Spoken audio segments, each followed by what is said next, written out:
What's up, everybody? New day. We're working on something that I showed you on the last video. We're going to install this. So I pay less for this than what it's listed on the price because they happen to have one that they said was it was blemished.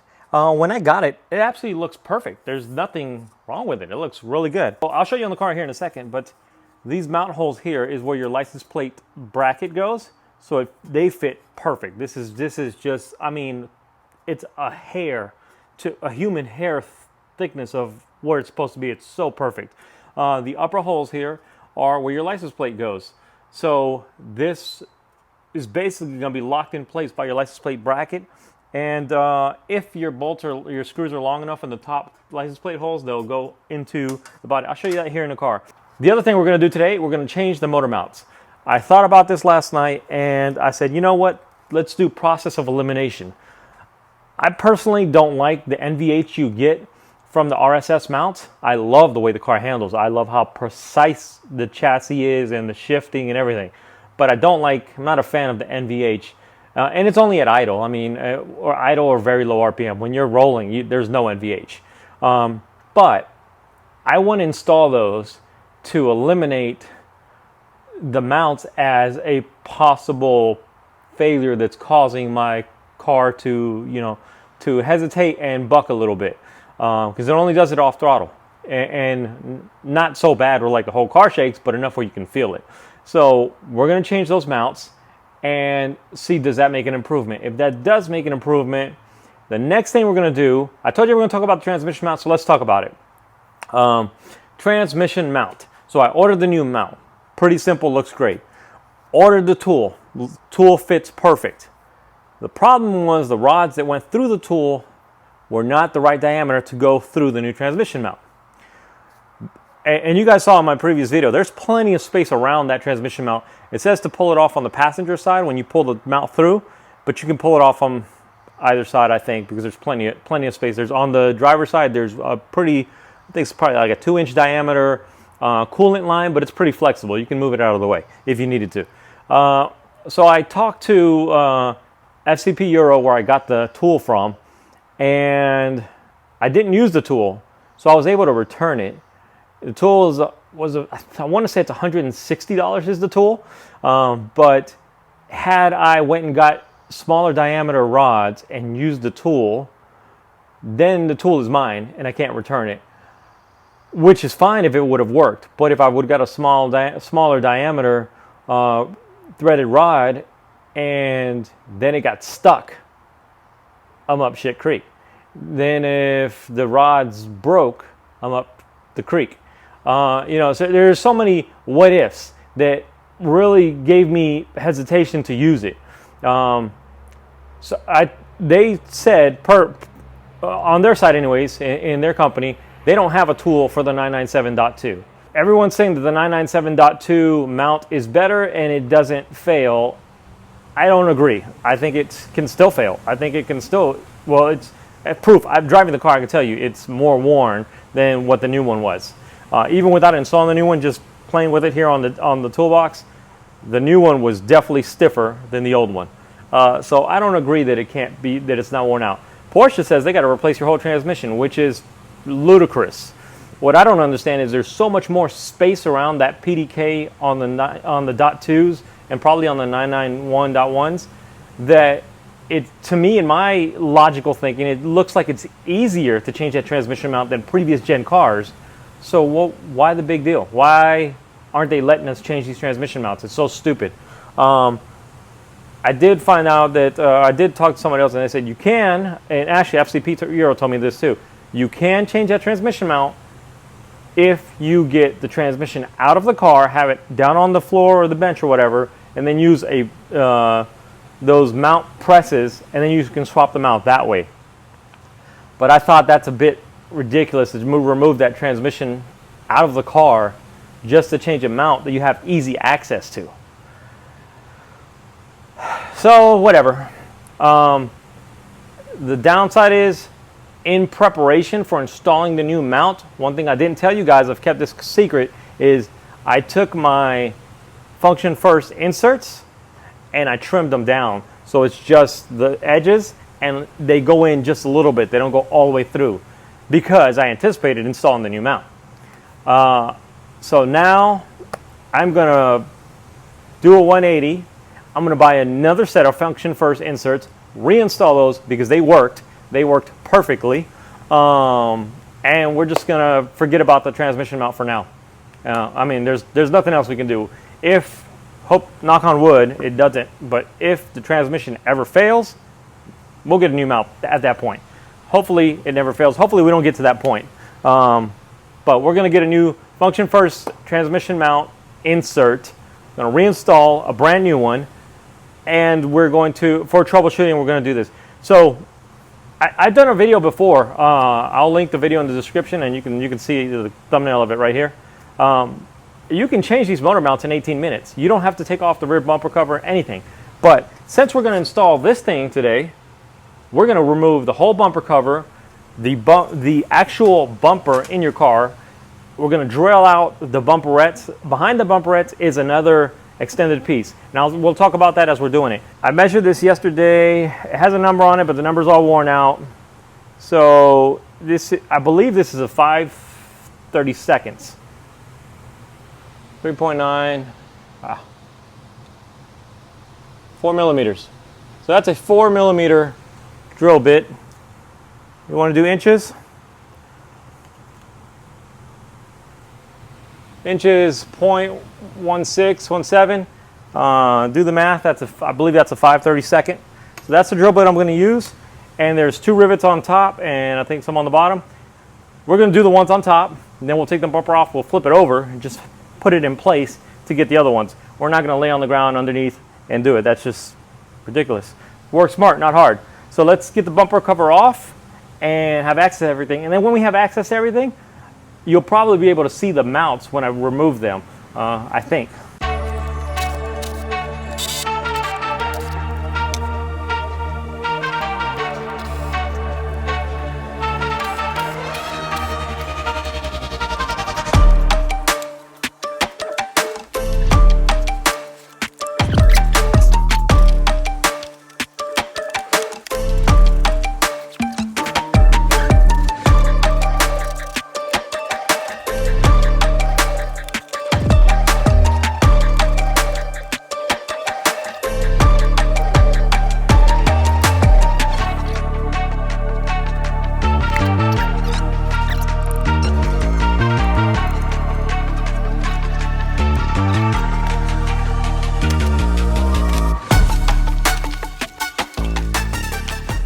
So I've got the bumper on the grass, flipped upside down.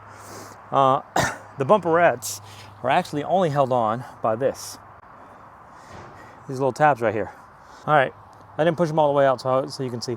So I pushed the tabs in. Those tabs, I pushed them in, and then you just push this through. Bam, bam, and bumperette out. And that's what it looked like. Let's get the other one off and then we'll slap our other piece on there. So here's your bumperettes. That's what they look like. This one's got a little bit of scratching on it. But it's a nice solid piece. And this is what this will look like. Now, I don't have it mounted. I just have it thrown on here. So when you remove the bumperettes, you have all those holes, and then all you would see is heat shield if you did that. But if you put this on there, at first it looks like it's too big, but if you look at it, they actually cut it so it lines up with this seam. You put your license plate bracket on here. Your license plate bracket will hold this in place. Here's your screws for your license plate itself, the upper screws. That'll stay in place. And when you're looking at it, this is always going to be below you. So when you're looking at it from your point of view of the car, it's going to look like that. I mean, it's going to look better when I have this all installed and put on. I'm holding it up with one finger. But it's going to look like that versus looking like that. So I think that is a better look. So we'll leave the bumper cover and the bumperettes on the grass so they don't get scratched up. We'll take this piece, leave it inside in the shade because it's aluminum, it's metal, and it gets hot. And I don't want it to get hot and then have to handle it. The bumper can stay over there. let me show you on the car what we got to do. All right, the next step is to drill these things out. This is what's under your bumperette. It's a standoff from your actual, this is your actual crash bumper. These are standoff, these are sacrificial pieces, so that if you get hit at a very low speed, these will squish and potentially not do damage to this. I'm gonna drill these two out on both sides, then I'm gonna pull the bolt out and I'm gonna attempt to flip this over and drill the ones on the bottom with them facing up. But if we can't, we'll just do it on the ground. But we're gonna drill these out first while this is holding it in place. And this is your actual metal bumper, and there's your crash absorption is right there.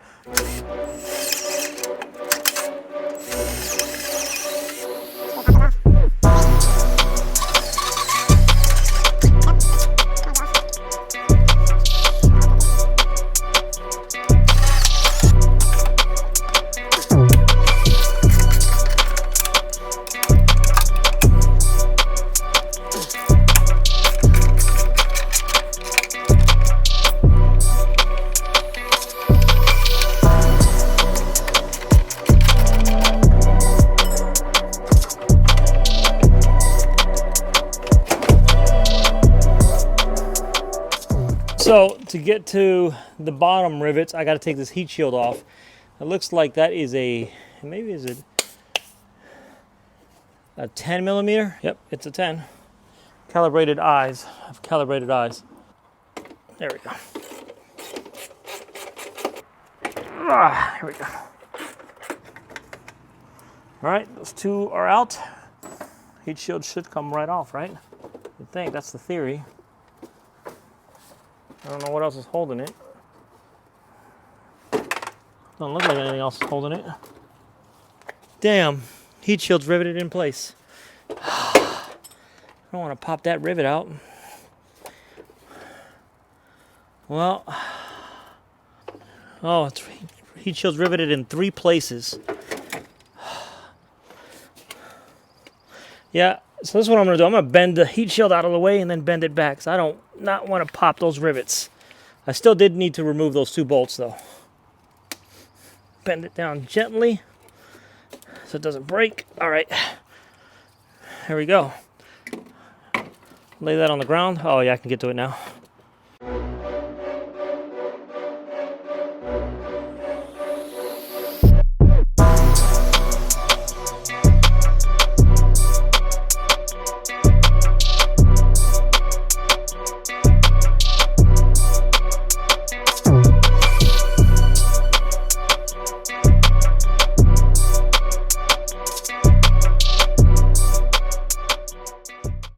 You can see by the sweat on my face, that was a fight. So I got them out, got them all out. Let me show you. So here's the head. I actually broke my drill bit. It's because it's old, I didn't buy a new one. Here's the head, and here's the shank. So on here, got them out clean, didn't mess that up. Let me get out of the shadow, sorry. It's clean, nothing's messed up. No damage. This one, a little piece is still in there. I'll get that out in a bit. But we can put the heat shield back where it was and screw it back down with those 10 millimeters like it was. No damage to this. The other thing is, this is aluminum. So that's why I was saying, this is just an aluminum bumper. It's not steel. Your crash protection is this. These are steel. These are built in to crush in the crumple zones of your car. This is your actual safety mechanism, that and that. That's what this aluminum bumper attaches to. So it's getting a little hot, so we moved this party inside, right, Leo? We're in the shade. Actually rolled the car forward, almost to the front, so it's touching, just to get out of the sun a little bit. And I moved the bumper over here. So originally, I thought, before I removed the bumperettes, that I was going to put a little Velcro piece here, but I can see big opening, so I'm not going to have a place to put it. I think I can put it right here. But let's go. So I cleaned all this off to prep it. I cleaned it with alcohol. Here's my bumperettes. They're actually in good shape. This one has a scratch on it right there. You see that scratch? I had it too close to the garage door one time, and I was doing the quick jacks, and you know, quick jack goes up at an angle, and so that's how that happened. They say left and right, and these are pretty. You can't really install these wrong, but it's a good thing that these say left and right because they do look similar, but they're a little different angle. No damage to them at all, except I broke a little piece of plastic right here, piece of rubber right here. but the holes are perfectly fine. They're not damaged. If I wanted to reinstall these, you can just buy some squeeze pull rivets, reinstall them, no big deal. Easy fix. So let's put this on the car, or on the bumper, I should say, and see how it looks. Now with the bumperettes off, it'll be we can get a better idea. So let's put this on there. Oh yeah, that looks good. That looks good. And a couple feet away, you can't even tell.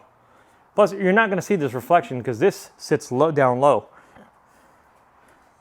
That looks so good, I think, my opinion.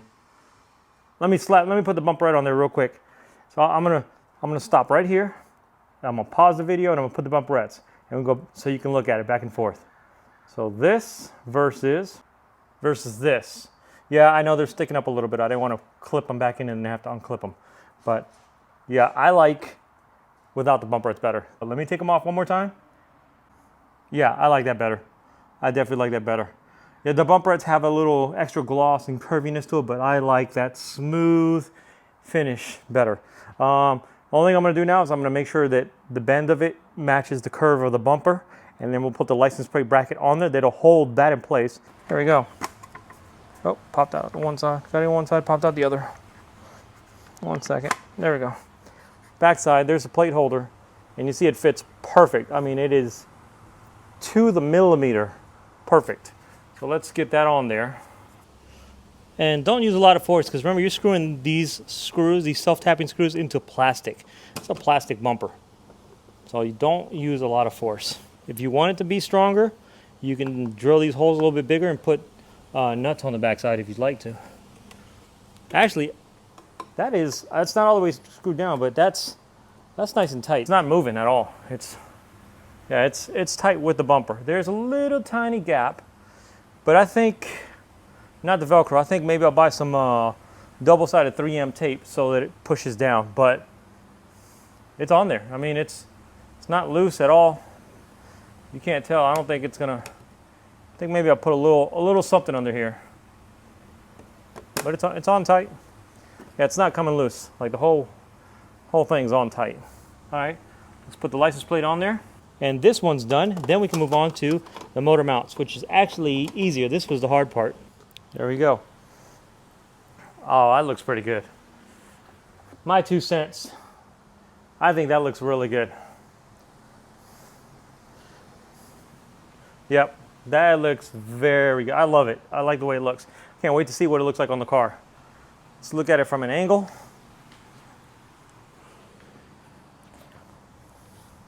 Oh, I think that looks super good. Need to put a little something under here to push those corners down. What you doing, dog? All right, let's jack the car up. I don't have the heat shield. I bent it back in shape, but I just have these in here loosely.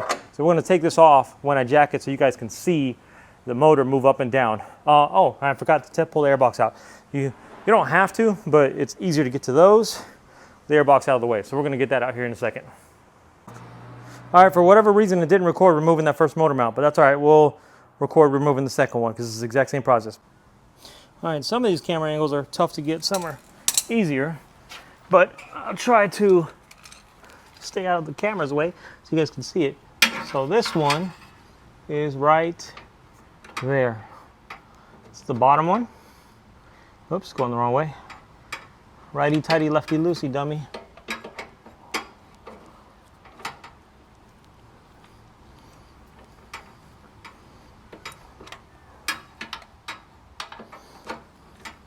There we go.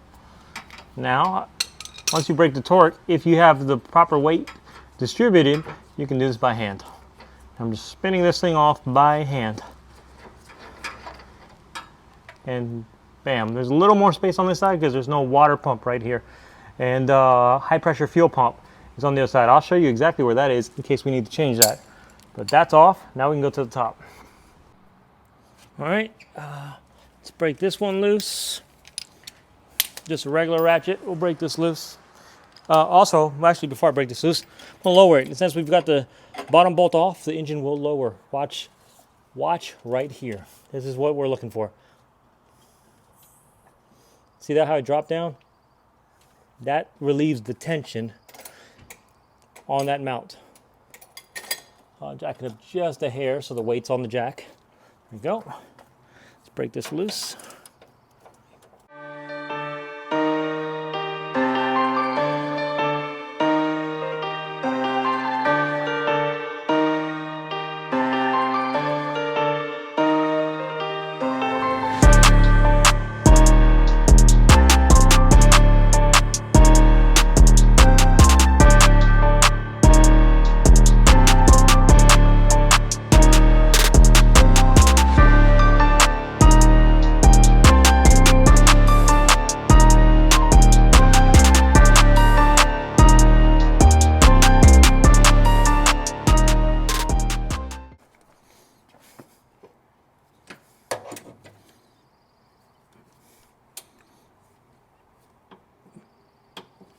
Double check it.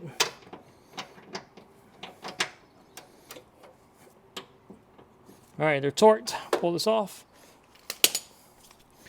All right, most important thing, down here again. Watch that bar. That bar needs to sit right inside there. Let me see if we zoom in. It looks like it's on there, right? Guarantee you it's not. Just watch when I go up. Let me go down and then come back up. You'll see the difference. Okay. That's down. It's below where it should be. That's flush. Almost there. Now it's on there. And now, I zoom out.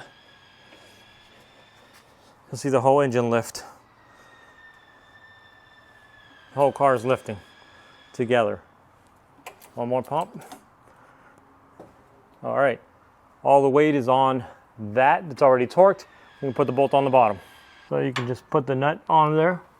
Their T55 nut and go straight up. And like before, thread it on by hand. If it's not going on by hand, stop, pull it back off, see if there's debris or something in there. In my experience, these always go on pretty smoothly. When it stops, torque it.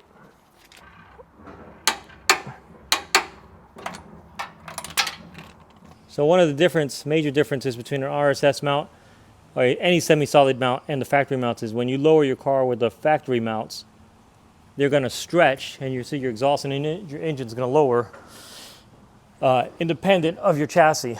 But with semi-solid mounts, when you lower this, the whole thing's going to lower together. Your tips are going to sit a little tighter in your chassis. This is not going to move independent of this. So here we go. Coming down.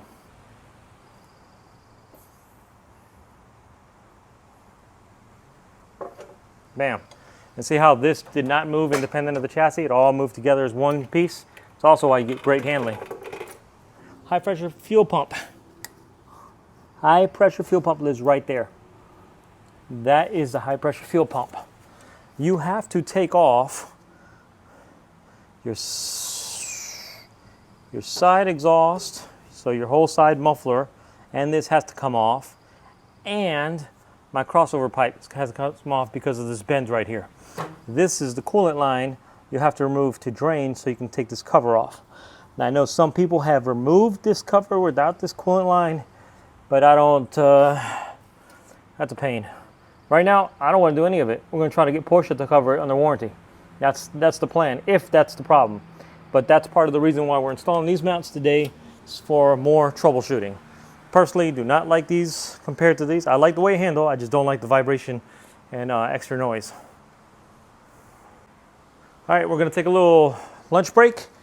I'm going to see if I can find some double-sided tape. I know I have some in the house somewhere for that right there. It's for the corners. And then we're going to slap all this together. I won't talk through it. We'll just play some music, and you'll see me work. Right, Leo? He's old and grumpy. He doesn't care. All right, see you in a bit. All right, so off camera, we're done with the mounts on that. I just got to put everything back together. But off camera, I came back to here, and I wanted to test this in a corner. And this grabbed really well with no bolt in there. This plate was screwed onto there tight. So I'm gonna peel this one off because I already used it. Just rub it, roll off. comes off clean. And I put a bunch of 3M double-sided tape. This is the memory foam kind. It's really thin. And so I put some of this everywhere. And we're going to reinstall this just using that. I mean, of course, we're going to use the screws, but I want to reinstall this as much as I can. Only using that for the most part. And I'm looking through the holes in the license right here to make sure that they line up as I push this down. Well, that's done again, but I like that. Yeah, nothing is lifting up. It's tight all the way around, nice and snug. The combination of the 3M tape plus the mounting screws, it's perfect. Back to the car. So these 10mm bolts that are in here earlier that I took off, they are 7.5 foot-pounds or Newton meters, I believe.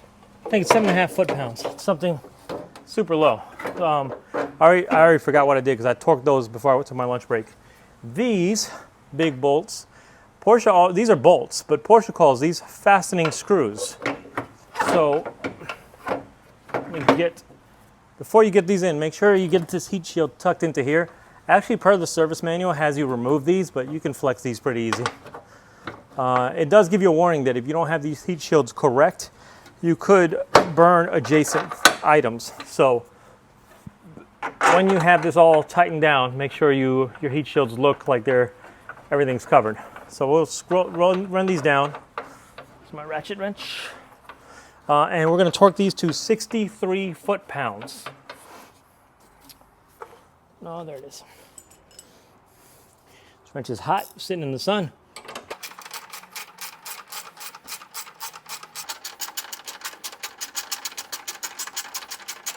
I still have my torque wrench here from before when I did the bottom bolts, and those were 60, so I just got to turn this up to 63, which is not a big deal.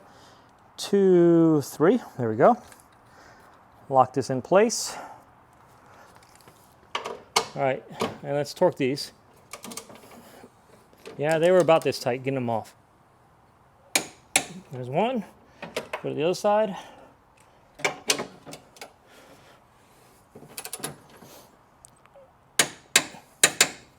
Those are torqued. So now only thing I gotta do is make sure all these heat shields are bent in the right direction. They look right.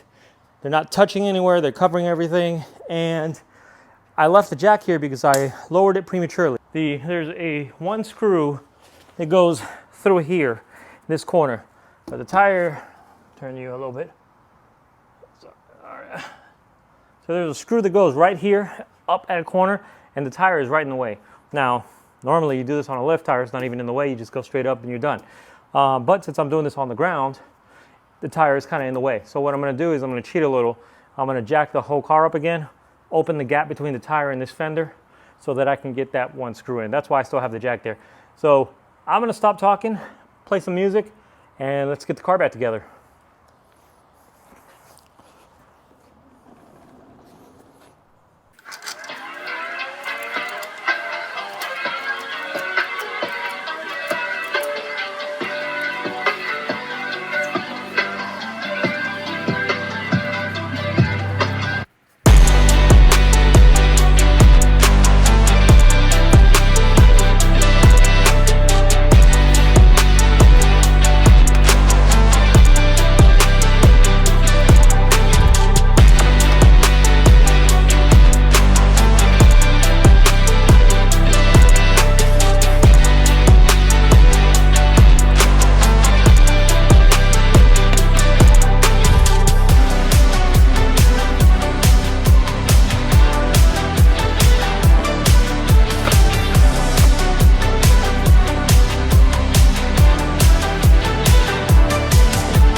phone kept cutting off. It kept getting too hot, and then the battery died, so sorry about that. But we're all done. So this is what it looks like now. So similar to the Audi, no bumperettes. In hindsight, I will say I made one mistake. What was that mistake, Gordo? I should have gotten this in carbon fiber. Carbon fiber is an option. But on the plus side, I've already done the hard work. So now we're gonna go to the Porsche of Beaverton and go pick up the changeover valve. That's what it's called. It's called the vacuum changeover valve. That's the official name of it. So we're gonna go pick that up right now. Well, who doesn't like pleasant little surprises? Everybody does. The NVH is almost nothing. I don't know why. In my head, I thought the NVH was much worse. When I initially turned on the car and it was revving high because it was cold idle, in the garage it was something, but right now, it's nothing. Which means my motor mounts were probably worn. It's probably what it means, because I had more vibration with the OEM mounts. And right now it's great. What do you think, Gordo? I know it's better. You know why? Because Gordo is sitting in the chair. When he gets a lot of vibes and noises, he goes to the floor. He likes to be, feels like he's safer down there in a little crawl space. But he's chilling in the chair. I can hear more noises from the transmission as it goes to the gears. Not negative noises, but like I can actually hear the gear wind up. And engine noises, actually, probably, is what I'm hearing, because of the mounts. And they're direct feel just like I expected to. Right now there's a little bit of a vibe, but I'm stopped at a light. Yeah, as soon as I can go half a mile an hour, there's no vibes. So I don't know why I remember them being more vibrating than that. So maybe we'll just leave these in. The other side is when I take my foot off the throttle, the hesitation and bucking that I was feeling is significantly less. And actually, and only at first. And right now, I have none. I'm coasting. Low RPM, low speed. That's normally when it does it. And I got nothing. So maybe my fuel pump isn't going bad. But I'm going to drive it around for the next hour or so after I pick up this part from Porsche. And we'll just see. We'll see if the car improves, gets worse, if it feels the same. And then and I'll let you guys know. So right here at the Porsche dealership, I got my new part. It's right there. So I'm going to be able to change it right here on the fly. The good thing is every time I pull this line off, there's a vacuum on it, so that's good. My only concern is the vacuum on the line on the bottom I never take off, and it might not want to come off without breaking. All right, new one's on. Old one is off. Wouldn't let go. Actually had to accidentally broke the line, but luckily the line's long enough that it's not going to be a problem. There was enough slack. I was able to put the new one on, and what we'll do eventually is we'll buy a new vacuum line underneath that. So let's get out of here.